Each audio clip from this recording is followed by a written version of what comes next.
Kumusta? Magandang hapon sa lahat. Ito po ang Justin Talk News PH. At good afternoon din sa ating mga OFW wherever you are in the world. Magandang hapon sa inyong lahat. At before anything else, I would like to request like naman, share, follow this channel Justin Talk News PH, at subscribe para naman you can help in making this channel grow. At this afternoon, pag-usapan natin itong recent speech ni VP Inday Sara that is very stinging. Lumalatay ang pahiwatig niya dito sa kanyang speech, at ito patungkol doon kay Risa Hontiveros. Yun ang pag-usapan natin, ang mga underlying na mga pangyayari at mga katwiran bakit na niya sinabi yan. So this will be the only topic that we are going to discuss this afternoon. So ano bang nangyari? Si VP Inday Sara nagbigay ng kanyang speech, at ito ay patungkol doon sa impeachment case ni VP Inday Sara na sinampa ng Akbayan. Alam mo naman natin kung sinong pinuno ng Akbayan, diba? Si Risa Hontiveros. Ito yung talagang binigyan ng responsibility, isa sa mga binigyan para i-destroy ang mga Duterte. From the hearing na ginawa nila kay Pastor Kibuloy, maraming nagtatanong, why Pastor Kibuloy? Bakit siyang inuna? Kasi they have anticipation that President Duterte will be using SMNI, which is pag-aari ng QGC, at ni being the leader of QGC, free to use President Duterte to whatever gusto niyang sasabihin against the government. At of course, yung mga Duterte, including VP Inday Sara. So yun ang anticipation nila. Kaya talagang gusto nilang ibahin ang SMNI. Kaya nagkaroon ng siege doon for around 15 days. Merong namatay at ang pagkakasira sa ari-arian. Nagsimula yan dyan sa hearing sa Senado ni Senator Risa Hontiveros. Yung sabi nila, the Our Lady of Insertions.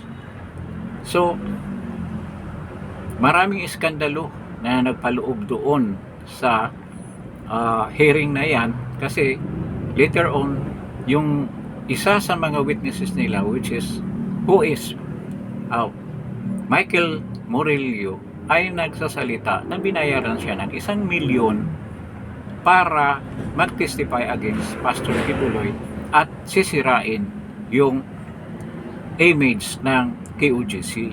Siya yung nagsasabi na nakita niya si President Duterte with VP Inday Sara na nagbibitbit na mga baril na galing pala sa kanila, na ibinibigay kay Pastor Kibuloy. Yung mga baril na yun. At nakita rin niya raw na bumaba si President Duterte at si Vice President Sara Duterte, bumaba galing sa isang helicopter na dala-dala na nga itong mga armas na to. So this is a very incredible story, at no one will believe that.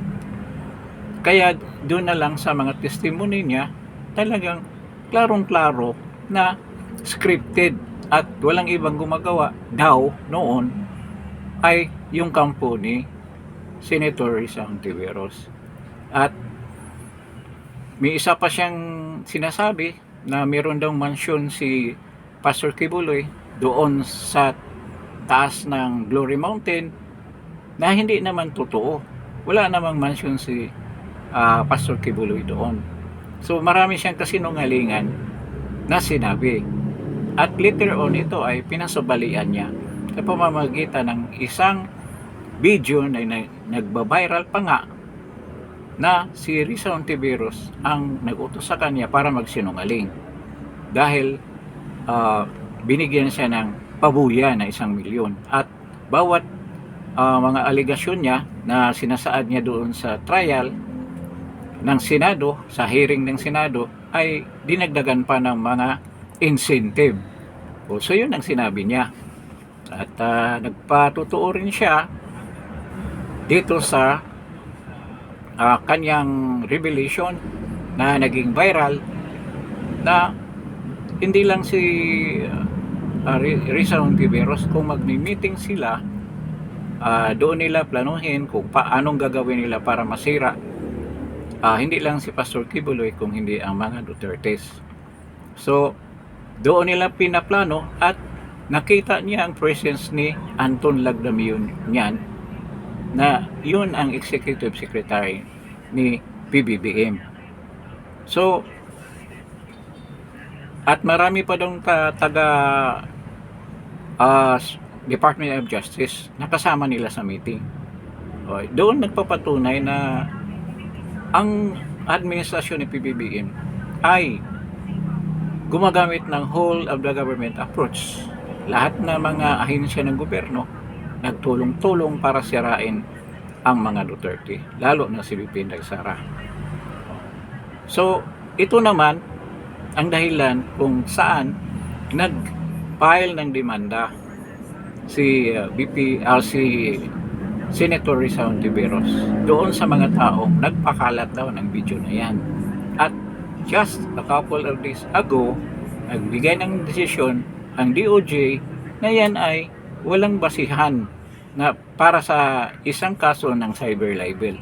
Dahil nakasaad nga sa batas na binaba ng Supreme Court na ang mga politiko ay dapat hindi onion skin. Wala silang karapatan na magreklamo sa mga reklamo na binigay ng mga tao dahil sa inaatang na responsibilidad nila being a public servant.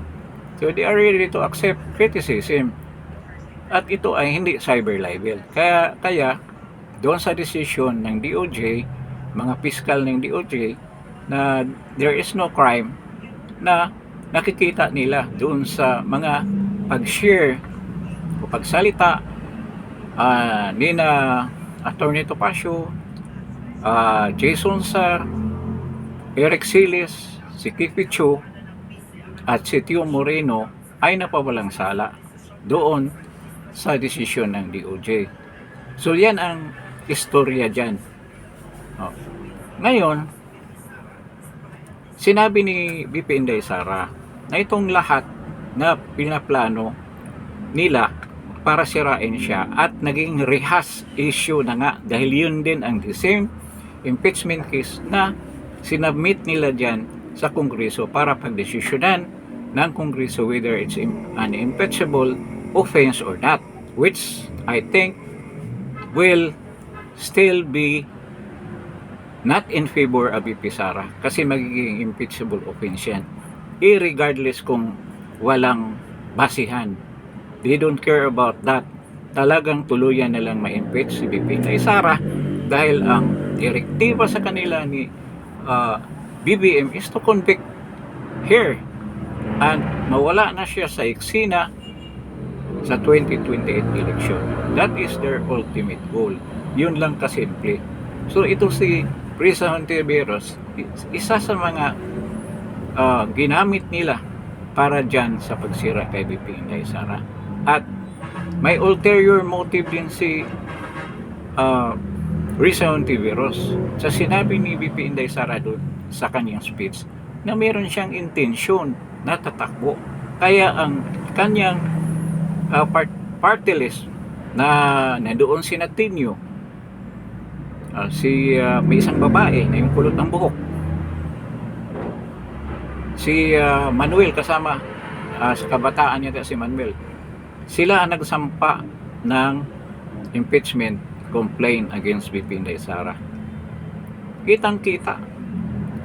Ngayon, doon sa video na pinakita ni VP Inday Sara kung saan siya ay nagkaroon ng talumpati, kasama yung sinabi ni Risa Hontiveros doon sa speech niya sa isang konbensyon ng Akbayan Party List na kailangan mapigilan ang paglabas, ang pagdomina ulit ng isang Duterte sa administrasyon, sa pamahalaan ng Pilipinas.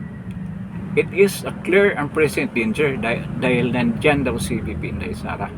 So ibig sabihin, gawin nila ang lahat para talaga mapigilan ang pagiging presidente ni VP Inday Sara na I doubt kung kakayanin nila in a fair trial, and we are not expecting that. In a fair battle in an election, hindi tayo nag-expect na gagawin nila yan na maging fair, because they are doing that for a long time na talagang dinadaya niya ang kanilang mga opponent, lalo na ang mga Dutertes. So ito si Risa Hontiveros, I don't know kung saan galing yung confidence niya na tatakbo na presidente ng bayan natin.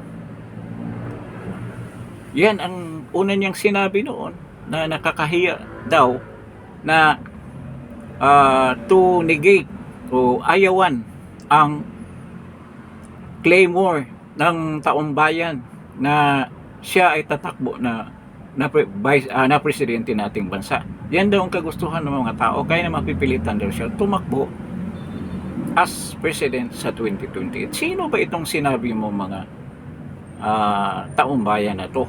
Saan ba sila? Yung member ng Dilawan? Ilan lang naman kayo. Hindi rin naman yan bubuto sa iyo kung tatakbo si Leni Robredo. So probably yung mga komunista lang, ilan lang naman kayo. Malapit na kayong maubos. Kaya yun ang kinatatakutan ninyo na once maging presidente si VP Inday Sara, talagang tuluyan na kayo mawala sa eksena ng politika dito sa Pilipinas. Yun talaga ang katotohanan na kinatatakutan ninyo. Lalo na yung Kabataan Party List, Gabriela, Teacher Party List, Dina Franz Castro, yung convicted na iwan ko hanggang ngayon, under appeal pa ba yung niya, kaso niya, ba't nandiyan pa rin sa labas sa Tour Ocampo, ba't ayaw pang ikulong yan? Samantala si Bong Revilla, ilang charges pa lang, nakakulong na kaagad. Nakita nyo ang injustice dito sa administrasyon na to. So yun ang talagang pipilitin nila na mangyari. Si De Lima is going heaven and hell para lang matupad ang kaniyang pangako. Kasi sigurado siyang babalik sa kulungan. So yung 7 years na pagkakulong niya dahil sa involvement niya sa protection sa droga dyan sa Bilibid ay madugtungan pa. Baka madugtungan pa ng 10 taon. Iwan ko lang, baka ikakamatay niya yan dyan sa kulungan kung maging presidente si VP Inday Sara.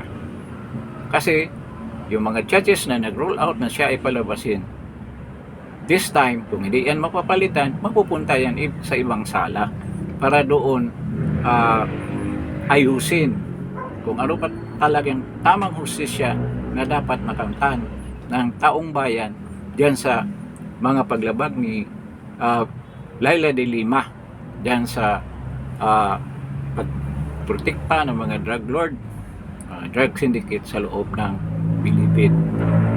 Kahit sabihin natin nagbaliktaran yung mga witnesses niya, alam naman natin bakit nagkaganon yan.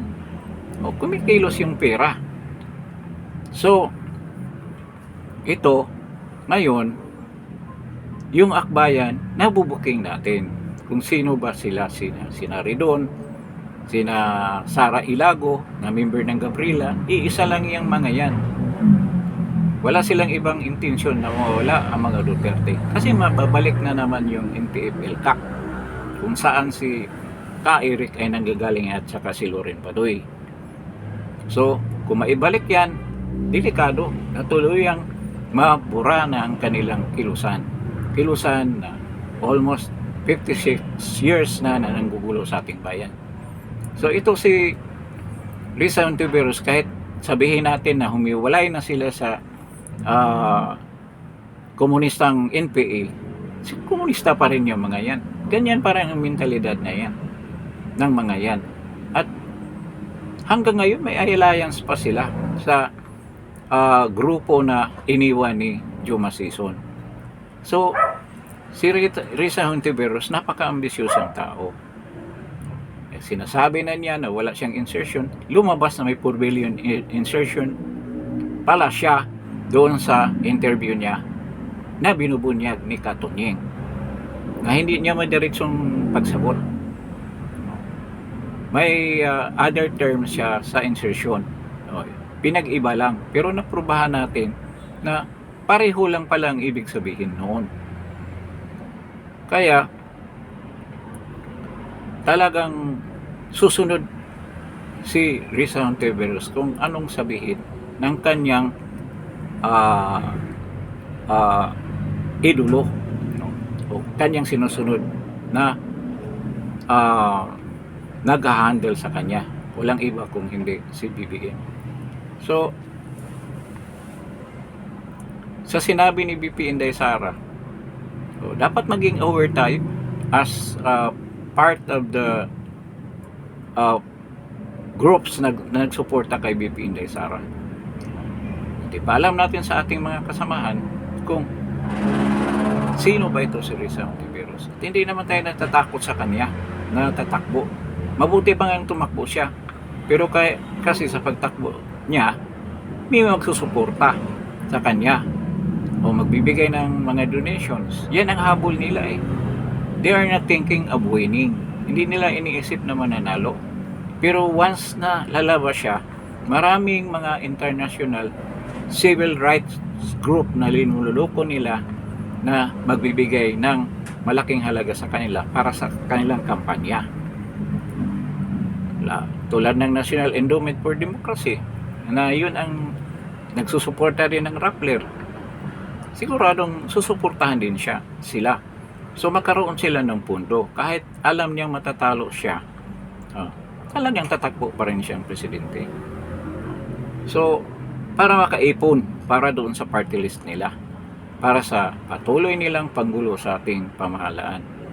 Ang present na trust rating, preference rating for president na ginanap bago lang, si Risa Hontiveros ay mayroong 2.8 presidential preference rate.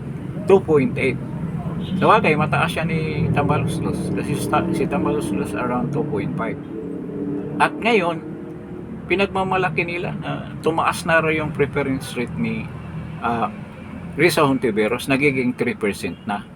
So, napakahalaga ng 0.2% na tinaas na kanyang presidential preference rate. So, tuwang-tuwa sila. Pero baliwala ngayon sa kanila dahil yan, hindi naman yan ang intensyon nila eh. Para tumakbo, para makalikom lang ng malaking halaga para ang kanilang kilusan ay patuloy na mamayagpag dyan sa Kongreso. Yun lang ang purpose nila. At isa siya sa mga ginamit ng administrasyon para tuluyang sisirain si BP Inday Sara. Yung rhetoric niya na China na ngayon ay marami nang naliwanagan doon sa paliwanag ni Marcolita, mismong paliwanag ng mga other political analysts kung gaano ka-importante ang China sa bansang Pilipinas.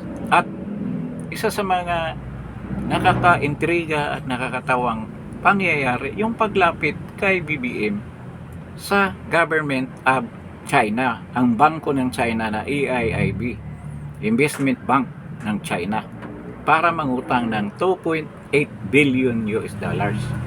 Nakita nyo yan? Sana naman hindi yan aprubahan ng China, kasi ang ating present debt ngayon internationally, I think kasama rin siguro ang domestic debt, is around 17 billion. Nang lumabas si President Duterte, I think it's only 11.5 something. So nakita natin gaano kalaki ang inutang ni BBM, almost 6 trillion. What I mean is trillion. Ganyan kalaki sa 3.5 years niyang pamumuno. So you can imagine gaano kalaki ang nawala na pera ng ating bansa in detriment to the economic situation ng mga ordinary Filipinos, taxpayers and working class Filipinos. Ganyan ang dahilan sa paghihirap ng bansa nito. At kung patuloy tayong aware of the situation, hindi tayo mabubudol sa mga taong ito. Si Risa Hontiveros, Tambaloslos, si Laila de Lima, si Naridon, si Tenyo, si Franz Castro, sina Tito Soto, si Lacson. Dapat yan ang tandaan natin, itong mga tao na to. Walang iniisip kung hindi perpetuation of power. At yung mga proponent ng ghost project yan sa Kongreso, ngayon kung ilalabas yan ni Leandro Legarda Lebestida, tandaan natin ang mga pangalan ng mga congressman na yan. If they belong to your district, where you are a taxpayer and a citizen, you have the right na sabihan niyang mga congressman na huwag kang bumuto sa impeachment ni BP Inday Sara, against BP Inday Sara. Kasi tatandaan kayo namin at hindi namin kayo ibuto this coming 2028 election. Kaya isa rin yan sa dapat nating gagawin sa mga congressman ng mga distrito natin. Kung hindi pa ninyo kilalanin ninyo. Madali naman mag-search diyan sa Google, makikita nyo kaagad yan with regards to the name of your congressman and your district. So yan ang gagawin natin. At isa pa, titingnan nyo kung nakatanggap ba ito ng malaking pundo na dapat ilaan sa development ng inyong distrito, kung saan kayo, where you belong, na karamihan ay ghost project. Malalaman ninyo yan kung gaano kawalang hiya, gaano kakurakot ang inyong mga congressman. Tulad na nangyari dyan sa Ilocos, marami mga vlogger nagpupunta doon at naunahan pa si Vince Dizon na magpakita na talagang ang daming ghost project ni Sandro Marcos. At ngayon, siyempre, hindi yan pakialaman ng mainstream media dahil mayayari sila.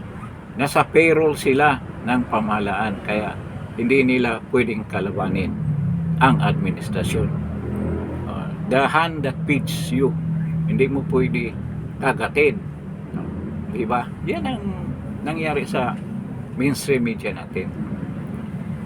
Napag-aari ng mga oligarko na they have dealing interest para lalago ang kanilang mga ekonomiya, ang kanilang mga korporasyon dito sa present status ng ekonomiya natin. So, ganyan si Risa Hontiveros. Napapahiya siya. Akala niya okay na dahil nakapagsampa sila ng kaso sa impeachment against BP Inday Sara. Pero kung magaling siya sa propaganda, binawian siya ni Inday Sara. So durog-durog siya niyan. Paano niya sagutin yan? Sinabi niya na wala daw siyang sinabing ganyan. Hindi ba klaro yung sinabi mo, clear and present danger? With the coming of the Duterte and BP Inday Sara. So anong gagawin nyo kay BP Inday Sara na hindi naman talaga nyo matalo sa 2028 election? Yun ang question. Kaya it's very hard to surmount this situation na you go against the will of the people. So you will resort to lahat ng mga measures na labag sa batas, including death threat or death assassination. Yung there's a big possibility na gagawin yan. Dahil nasa isang organisasyon kayo na nakipaglaban sa ating administrasyon. Sa maraming administrasyon, that's a fact. Simula ng administrasyon ni Marcos until now. Ngayon nga lang medyo nakipag-connivance kayo with the present administration. Pero still, there is still fighting in the mountains. So, active pa rin kayo. So, it is not impossible for you to execute something na napaka fatal para lang matupad ang inyong pangarap na mawala sa landas si VP Inday Sara. Yan ang katotohanan. At yan naman pinag-ingatan ng kampo ni VP Inday Sara by securing her talagang mahigpit na pag-assure na talagang safety ang buhay ni VP Inday Sara. So tayong mga supporters, we are aware right now, we are very aware sa ganitong pangyayari at siguro sa dami na nating naririnig na mga katotohanan, ang paglabas ng mga hindi asahang mga revelations ay nasagip na natin. At dito naman sa Justin Talk News PH, lagi tayong aware sa mga ganyan. We have some sources, but hindi naman lahat pwede natin ipahayag. Kung ano lang ang sa tingin natin relevant at nagiging safeguard din doon sa ating intensyon na maging maayos ang takbo ng buhay ng bawat isang Pilipino. At ito sa pamamagitan ng isang regime change na mapayapa. Pero kung darating tayo sa punto na hindi na talaga mapigilan, yun nga ang desisyon nasa kamay ng militar. Kasi sila naman ang mayroong responsibility sa mga ganyang mga bagay. So siguro after listening to the speech sa VP Inday Sara, marami tayong nalalaman at naging kumpiyansa tayo na si VP Inday Sara nandyan handang lumaban hanggang sa dulo at samahan natin siya sa laban na iyan. Kasi ito ay para sa kabutihan ng ating bansa, ang totoong pagbabago.